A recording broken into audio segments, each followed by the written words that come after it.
যে বয়সে পড়ালেখার কথা ছিল সেই বয়সে সন্তানকে ফিরিয়ে পেতে আদালতের দ্বারস্থ হলেন 13 বছর বয়সের মেয়ে অনামিকা। 22 বছরের জুই এবং 11 বছরের অনামিকার ফেসবুকে প্রেম হয়।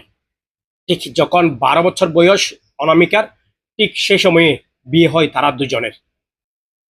তার 1 বছর পরে যখন অনামিকার বয়স 13 বছর, ঠিক সে সময়ে অনামিকার কোলে চলে আসে এক সন্তান।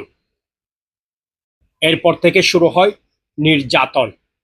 এক পর্যায়ে এসে শাশুর বাড়ি থেকে অনামিকাকে বাহির করে দেওয়া হয়, রেখে দেওয়া হয় তার সন্তানকে। এখন আদালতে দ্বারস্থ হলেন অনামিকা, একটাই আশা, তার সন্তানকে ফিরিয়ে পাওয়া। ঢাকা কোর্ট রায় দিল অনামিকার সন্তান অনামিকার কাছেই থাকবে। এটাই বলছিলাম, যে বয়সে অনামিকার হাত থাকার কথা ছিল ব্যাগ এবং কলম, বই, ঠিক সে সময়ে অনামিকার কোলে চলে আসলো এক সন্তান।